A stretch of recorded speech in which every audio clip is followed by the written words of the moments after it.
dniu dzisiejszym opowiem o największej mszy motocyklowej odbywającej się w północnych Niemczech, o kościele świętego Michała, który od wieków zachwyca swoim pięknem, o Hamburgu, który jest 2-milionowym miastem i stolicą regionu, w którym mieszkam, i o pasji, jaką dzielą ze sobą motocykliści.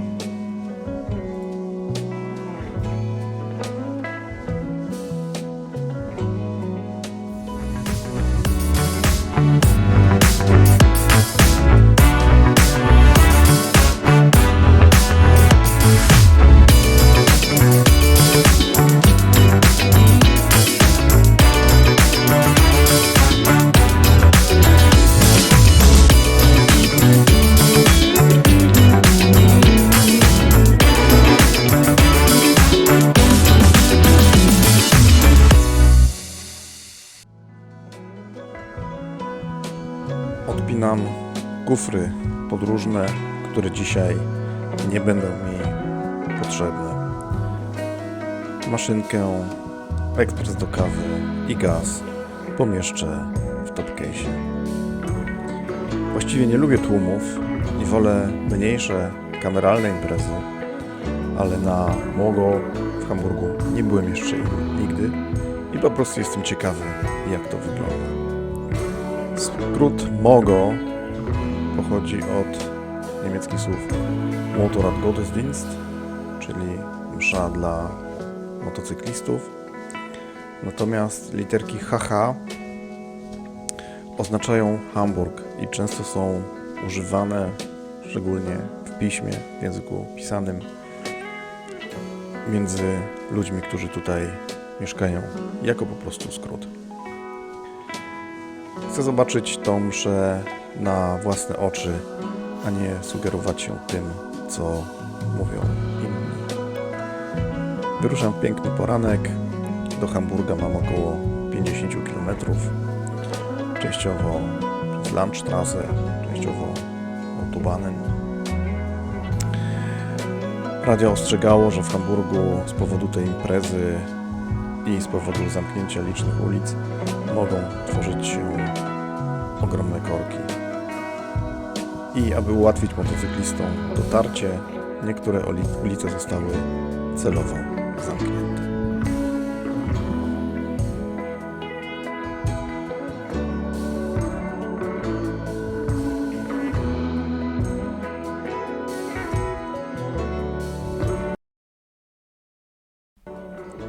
Teraz może trochę o historii samego nabożeństwa. W 1983 roku ówczesny pastor policji w Hamburgu, Reinhold Hinze, zorganizował pierwsze nabożeństwo dla motocyklistów w kościele świętego Michała. Pomysł zrodził się z jego doświadczeń duszpasterskich z policjantami jeżdżącymi na motocyklach. Poza tym był on zainteresowany nowym początkiem partnerstwa między motocyklistami a policją. W 1996 roku pastor Erich Fehling przejął Mogo od pierwszego pastora, a w międzyczasie liczba uczestników tych mszy wzrosła do około 25 000. I w końcu 31 października 2014 roku pastor Lars Lemke ostatecznie objął urząd i został trzecim pastorem, który opiekuje się tą uroczystością. Edycja w tym roku odbyła się pod hasłem Dabei sein, czyli być przy tym. Nabożeństwo odprawił pastor z Lubeki, Robert Pfeiffer, a już od rana można się było spotkać, pogadać, coś zjeść, coś kupić. Jak to na takich imprezach.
schon wieder auf der Straße unterwegs und spürt dieses unbeschreibliche Gefühl, wenn man auf seinem Motorrad sitzt. Vielleicht erlebt ihr das auch so. Auf dem Motorrad habe ich das Gefühl, da begegne ich auch mir selbst noch einmal ganz anders. Weil man irgendwie eins wird mit seinem Moped. Und das ist eine Leidenschaft, ich glaube, die zeichnet uns alle aus, diese Leidenschaft.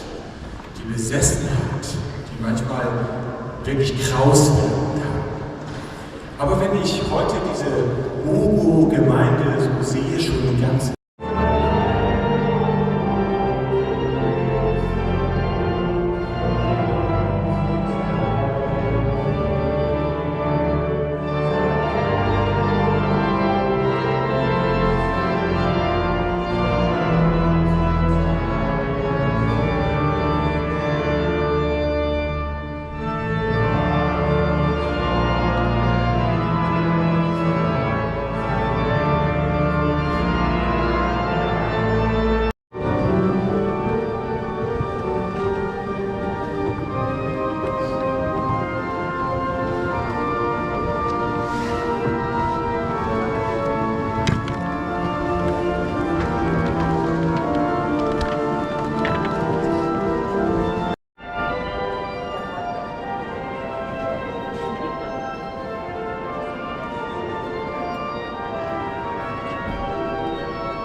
weiß nicht genau.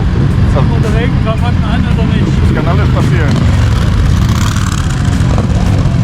Aber ich fahre nach Norden, also da ist besser. Naja, ich habe noch 400 Kilometer nach Süden. Ach.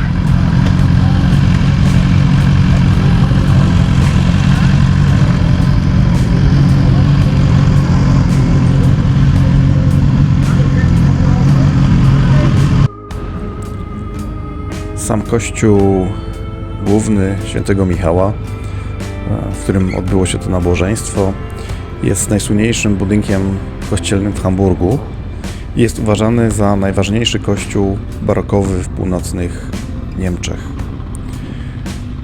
Kościół został nazwany na cześć Michała Archanioła, który jest przedstawiany jako duży posąg z brązu nad głównym portalem jako zwycięzca w walce z szatanem.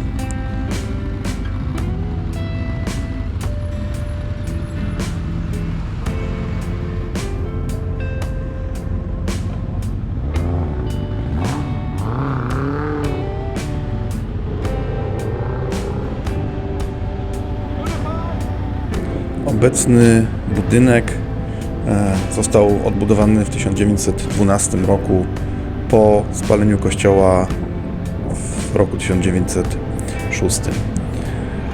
Kościół niewątpliwie robi wrażenie, przynajmniej na mnie.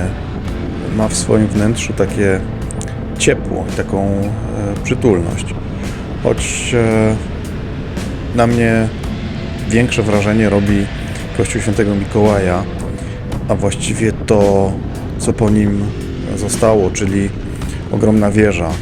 Natomiast cała część główna kościoła została zburzona. W czasie II wojny światowej Anglicy i Amerykanie zostawili sobie tą wieżę jako punkt orientacyjny dla bombardowania Hamburga. Hamburg jako miasto liczy sobie około 2 milionów mieszkańców i jest drugim co do wielkości miastem w Niemczech i trzecim co do wielkości miastem w świecie niemieckojęzycznym. Jego powierzchnia to około 755 km². Hamburg jest drugą co do wielkości gminą w Niemczech. Obszar miasta podzielony jest na 7 dystryktów. Port w Hamburgu jest jednym z największych portów przeładunkowych na świecie, co wraz z międzynarodowym portem lotniczym sprawia, że Hamburg jest ważną lokalizacją logistyczną. Z ekonomicznego i naukowego punktu widzenia metropolia jest szczególnie ważna w dziedzinie technologii lotniczej, nauk przyrodniczych i technologii informacyjnych, a także dla przemysłu dóbr konsumpcyjnych i jako lokalizacja mediów. Od 1996 roku Hamburg jest również siedzibą Międzynarodowego Trybunału Prawa Morza.